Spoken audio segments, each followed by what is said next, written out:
Also wanted to note that testing plays from Tel Aviv and Tehran are testing Obama and tempting Romney. And that is the words of Alan Kelly, who is, of course, the man who started the plays for the presidency, the Playmaker systems president, the man who came up with the idea of the periodic elements of politics. And he joins us, as he does, on Fridays to talk about the plays to win this week. So how was your week, Alan?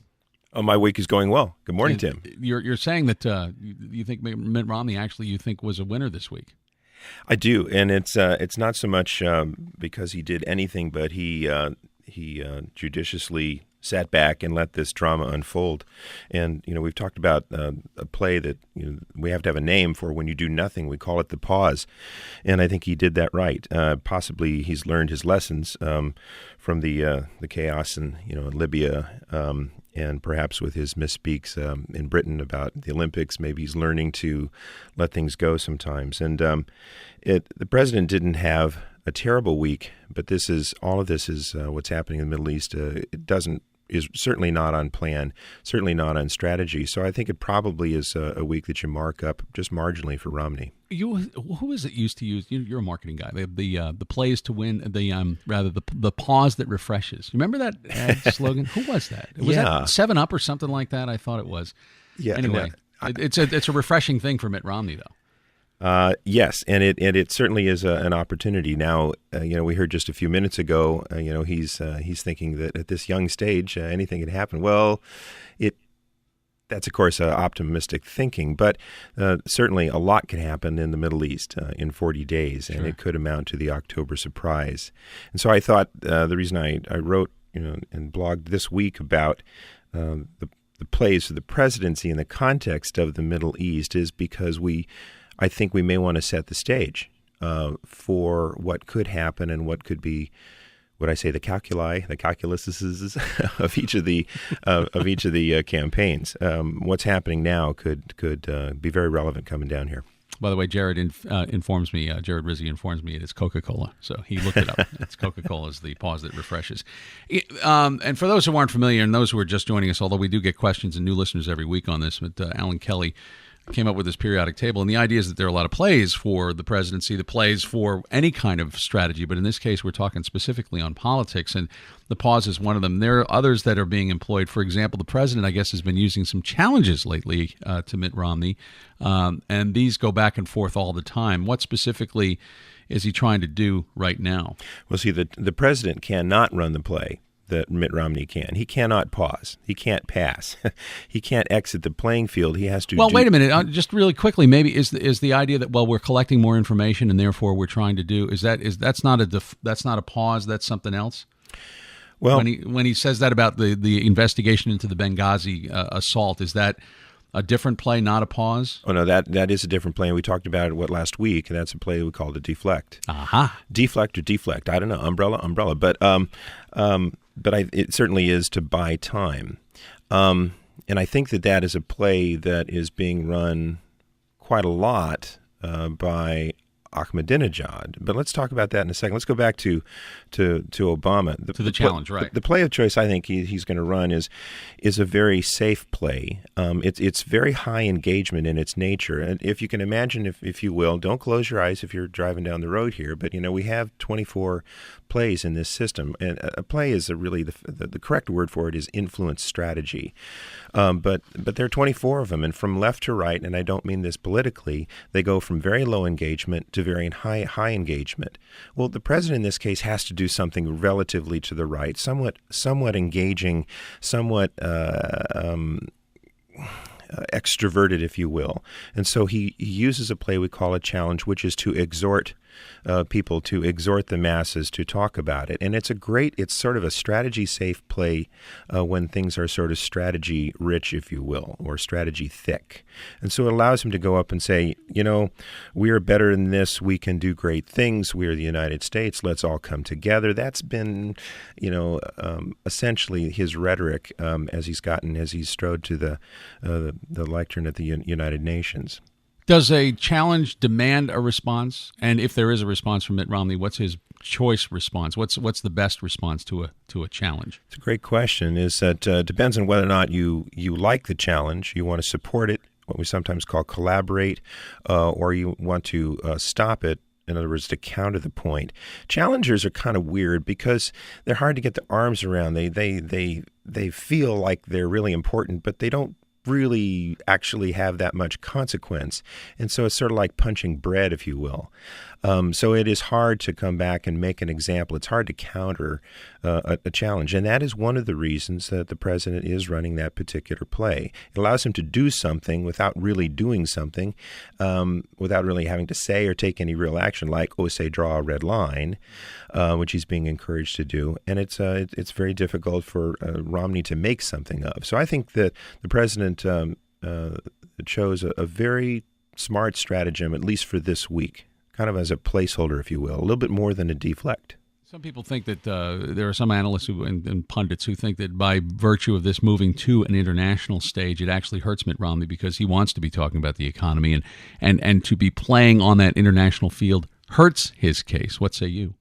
Oh, I think certainly that's right. But so his best bet is for Mitt Romney specifically, his best bet is that this thing unravels and allows him to sort of literally just simply point to the disaster, which he would then call Barack Obama's foreign policy. Of course, that's been Barack Obama's strong suit. Very, very difficult for Mitt Romney to try to dismantle. He tried doing it this summer with his sort of disastrous trip to Europe. So he can only sit back and kind of hope for an unraveling.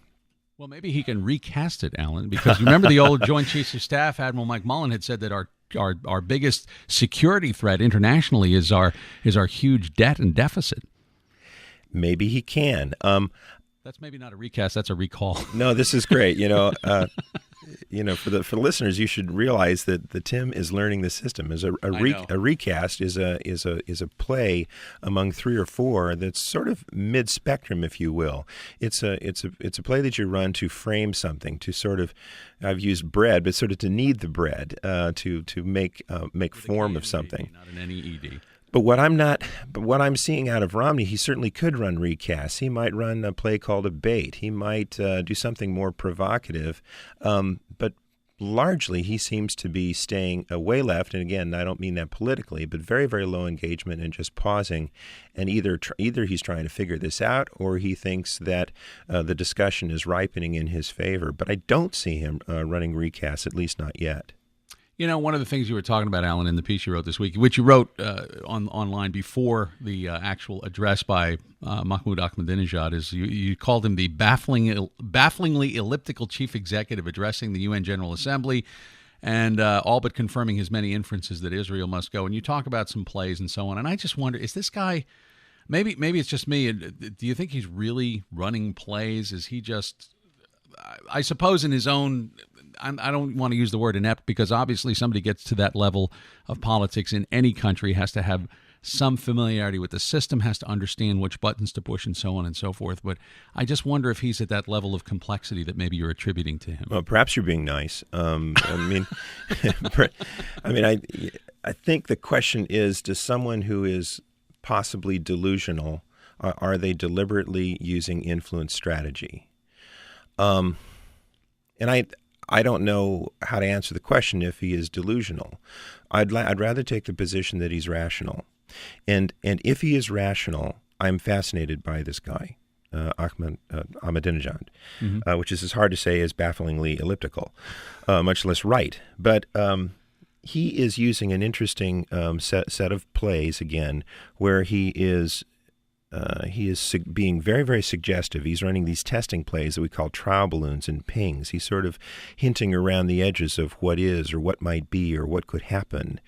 And then sometimes he seems to go way to the right side of the spectrum and run pressing plays, we call them, and what we call specifically this thing called a fiat. I know these are funny words, but you have to have a word for these things. Right.